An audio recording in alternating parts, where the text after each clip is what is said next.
প্ৰথম পৰ্যায়ৰ নিৰ্বাচনৰ ভোট গ্ৰহণৰ কাৰণে মাজত মাত্ৰ 2টা দিন বাকী আছে। আমি ৰাজ্যৰ বিভিন্ন প্ৰান্তলৈ গৈছোঁ আৰু মই আহিছোঁ ডিব্ৰুগড় সমষ্টিলৈ। ডিব্ৰুগড় লোকসভা সমষ্টিত এতিয়াৰ সাংসদ ৰামেশ্বৰ তেলীয়ে প্ৰতিনিধিত্ব কৰিছিল চাহ বাগিচা অঞ্চলক।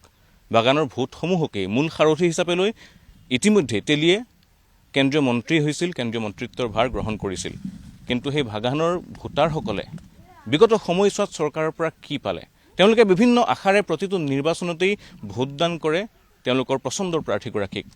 তাৰ বিপৰীতে তেওঁলোকে তেওঁলোকৰ সেই সন্মানসমূহ আদায় কৰিবলৈ সক্ষম হয় নে নহয়, এই মুহূৰ্তত আমি বাগিচাৰ ভিতৰলৈ আহিছোঁ। কিছু বাইদেউ আছে মোৰ সৈতে, আমি কথা পাতিম। পাইছোঁ ইলেকশ্যন আহিছে বুলি। 19 তাৰিখে ভোট দিব লাগিব। ভোট দিব লাগিব। যাম। ইয়াৰ আগতেও ভোট দিছে লোকসভা নিৰ্বাচনত হওক বা বিধানসভা নিৰ্বাচনত হওক, কিমানবাৰমান ভোট দিয়া হ'ল? মোৰ এইটো দিলে 3বাৰ হ'ব। প্ৰতিটো ইলেকশ্যনতে নেতাবিলাক আহে, আপোনালোকক বহু প্ৰতিশ্ৰুতি দিয়ে।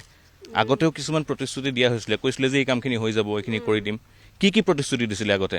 ৰামেশ্বৰ তেলী আপোনালোকৰ সাংসদ আছিলে ইয়াৰ আগত, কি প্ৰতিশ্ৰুতি দিছিলে যোৱা নিৰ্বাচনবিলাকত তেওঁলোকে? ঘৰ দিম বুলি কৈছিলে দুখীয়া মানুহ, তাৰপিছত কি পইচা বোলে লগ দিম আঁচনি কিবা কিবি আঁচনি দিম বুলি কৈছিলে, সেইকেইটা দিছে।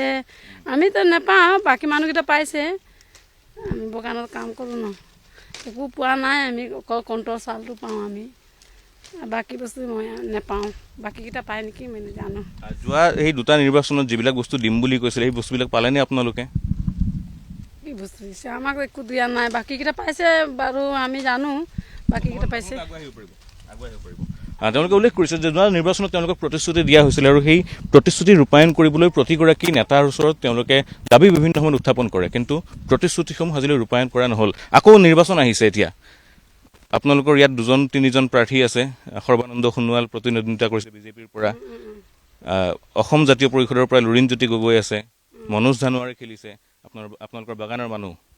গতিকে কি ভাবে এইবাৰ মানুহবিলাকে যে ভোট দিবলৈ যায়, কিহৰ কাৰণে ভোট দিব, কি বিচাৰি ভোট দিব? কাৰণ আগতে বহুত বস্তু দিম বুলি কোৱা হৈছিল আপোনালোকক, কিন্তু নাপালে আপোনালোকে। এইবাৰ আকৌ নিৰ্বাচন আহিছে, আশা কৰেনে কিবা? আমাক কি লাগে আৰু ভালকৈ ল'ৰা ছোৱালী পঢ়িব লাগে আৰু আমি ভালকৈ কাম কৰিম আৰু আমাক কিবা কিবি দিব আছে, সেইকেইটা দিলেই হৈ যাব। আমিতো মই নাজানো আৰু ক'বলৈ।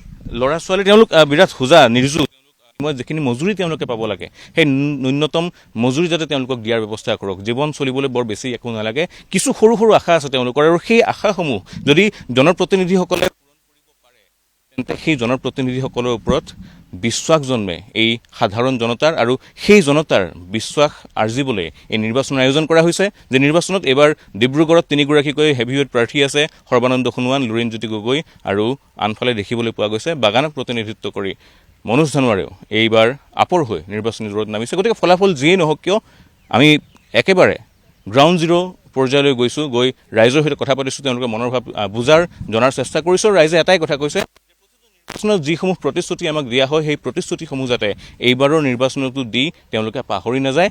যি প্ৰতিনিধিয়ে বিজয়ী হৈ আহিব তেওঁলোকে ৰাইজৰ কথা চিন্তা কৰক, আৰু সেই প্ৰতিশ্ৰুতিসমূহ সঁচা অৰ্থত বাস্তৱ কৰাৰ কাৰণে এক কাৰ্যব্যৱস্থা তেওঁলোকে হাতত লওক।